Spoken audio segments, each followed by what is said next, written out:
First thing in working out is having some pride. Tap, tap, tap, all about speed. Squeeze at the top. Right, force that muscle out. Bam, there you go. See the speed, see the speed? That's what we want. There you go, nice, nice, nice, nice. Barely even touch it. Yeah. Pretty much with James, he's the highest of the high. Our saying in the gym is hard work beats talent when talent doesn't work hard. I see talent all the time, but when you put that with this hard work, that's your professionalism right there. Come on. You're a big back, not a fat back. Big game, James. You on your way, baby. You on your way. Coming forward all this year. ACC championship, that's the first thing. That's the most important thing. People keep asking me about my individual awards, but I know they'll come. I'm trying to get to the championship, trying to get some jewelry. He always lets me know that somebody else is out there working. Worst part of the day, because you know, nobody likes that feeling to be tired, but it's the best part because you know you got better. Just the amount of love that Pitt showed me, I knew all along really that was probably going to be the school. The coaches at Pitt knew a ball player when they seen one. Connor spins away from a man still on his feet at the 25-20, and he goes for the touchdown. James Conner, the freshman from Erie McDowell, and it was a work of art. When I got there my freshman year, surprised myself with a couple runs versus New Mexico. I had a really good game versus Duke freshman year, so after that Duke game, I believed that, okay, I can do this.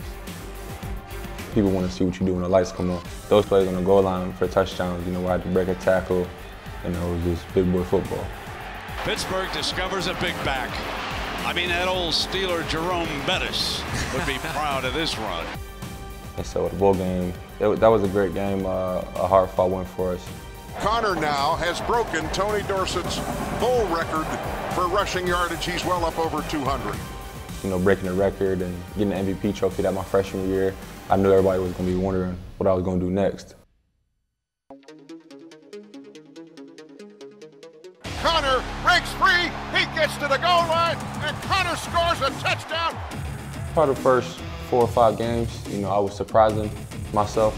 Here goes Connor on his way. James Conner, he goes the distance for the Panthers touchdown. Putting up some pretty good numbers, and then after that, it was expected. And I was coming to games. I used to be nervous coming to the games, but now I feel like you on a roll, man. They can't stop you. So I expect to go for 100+ yards. Connor through the hole, and he's going to go all the way. How about that? You are confident, in those short yard situations, he'll get the yards that you need. And he's also got that big play ability. That's all you can ask from a running back, really. He's into the end zone. James Conner would not be denied. I remember watching him play against Duke. I remember like it was yesterday, number 31. I think he still might be getting out of the stands. James just took him and just launched him. My goal is just to move those chains, keep the team rolling, try to get a first down, touchdown every time I touch the ball. But we just want to set the tone and come out, hit them in the mouth early, when they know it's coming. But if everybody's hungry and blocking, not really much you can do. Before the season started, I said I want to win Player of the Year. And with having Jameis Winston in that league, I know a lot of people thought my odds were, pretty unlikely. So, but when it was all said and done, they told me I won Player of the Year, I felt accomplished.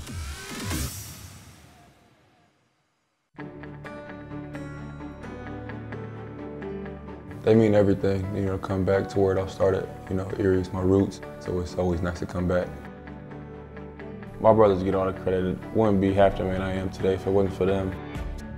We're always together. You could never ask me, where's your brothers? And I say, I don't know. Nothing comes in between us. It was just wrestling 24/7. You come home from school, you put your book bag down and you wrestle until it's time to go to sleep. My oldest has always been a little tough guy. He went to the second one, he kind of did his damage on him and it kind of trickled down. So James got it from all levels pretty much. My older brother Glenn, when we played this game, it was like a launching game. It was probably the stupidest game ever, but we just would go and sit on his feet and he just would launch us up in the air as high as he could, just for fun. And then one time he got a little bit too much air under James and James went out and kind of like his legs got out from under him and he like toppled and fell on his neck.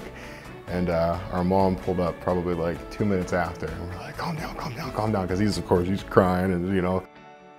Legitimately thought we probably killed him at least twice. I can remember right now. But he's tough. He was all right.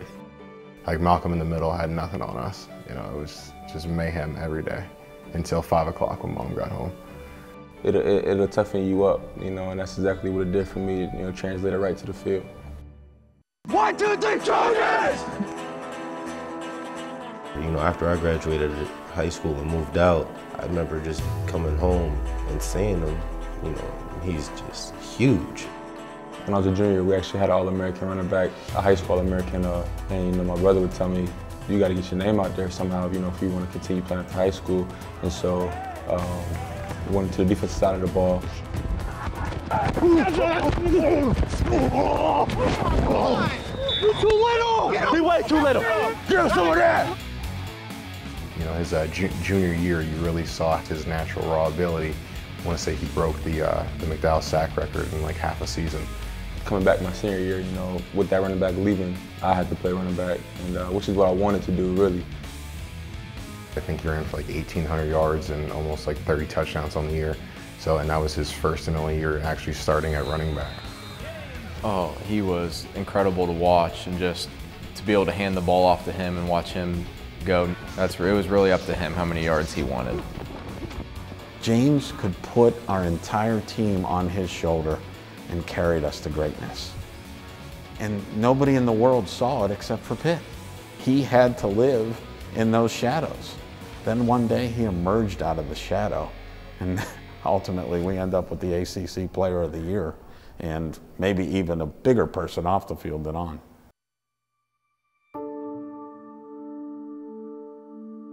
Well, James has been in our life from the time he was 10 years old, and as he grew with our family, we were intermixed.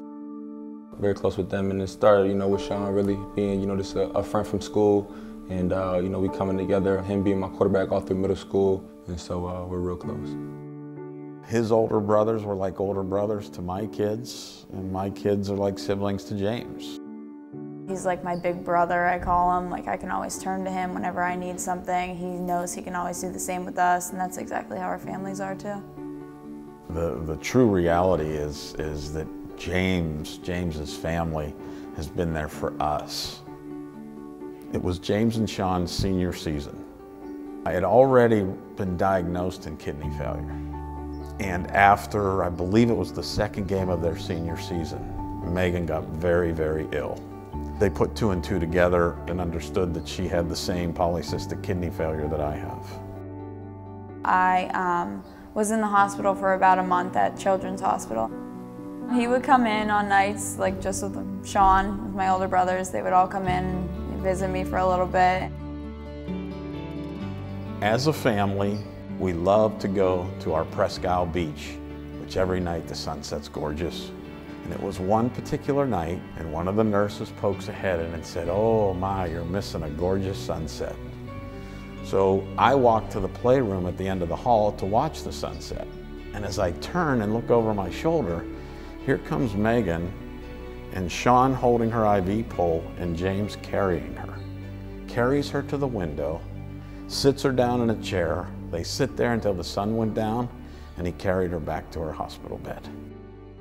You know, stuck at being in a hospital bed for weeks at a time is hard, but seeing that gives me like a little light and a little inspiration that I needed to get out of there, and he helped me through it. If James Conner decides to carry a football into the end zone, he gets there. So if he wants to help carry us to finding a cure, we will get there too. Ladies and gentlemen, I am honored to introduce to you James Conner, Pitt running back in the NKF Small Hands Victor.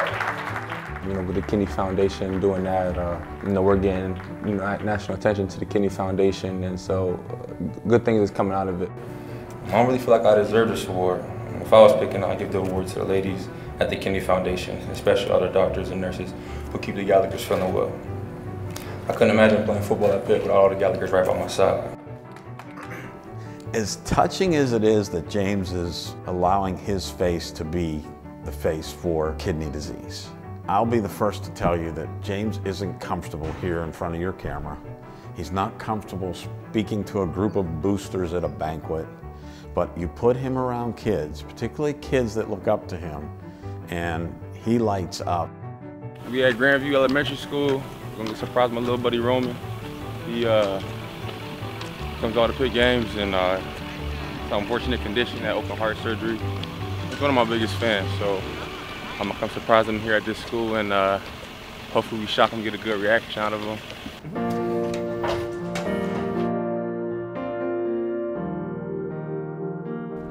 Big dog. Who is that?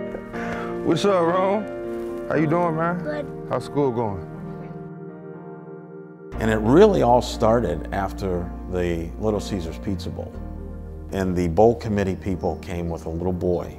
And James knelt down, took a photo with the kid, and as the kid was walking away, it was clear he had some medical condition, and we learned that he had cancer. He didn't just give Roman an autograph.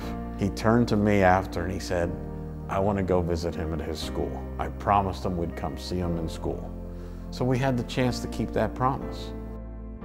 I know right where it is. So everybody follow me. Do the stiff on the camera. How you doing? I might want to be a quarterback. I like that. What about you? I might want to be a running back. My man. And he really looks up to James. I mean, he talks about him all the time, and to have actual, James here and high-fiving him and talking about the game and everything, it's a really wonderful experience. Hail to Pitt! There we go. All right. It means a lot, just to see the reaction on his face and how much I mean to him, it makes me real proud. Lets me know I'm doing the right thing. All right, buddy, I'll see you later, man, okay? Good seeing you, okay?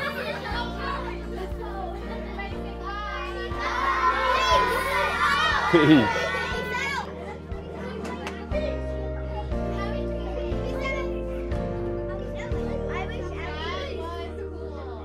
One, two, three, hard!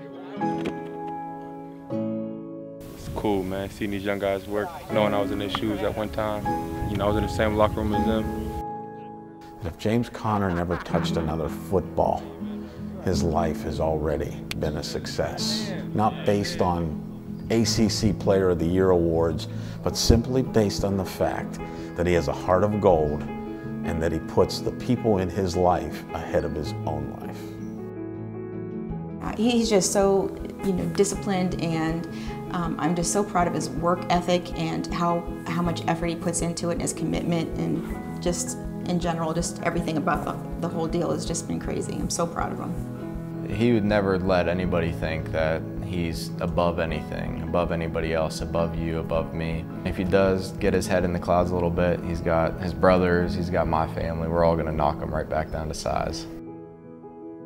Very appreciative, to have the support, but from everybody, close family, Erie family, the Pitt Panther family. Everybody, like I said, everybody plays a piece of the puzzle, everybody contributes.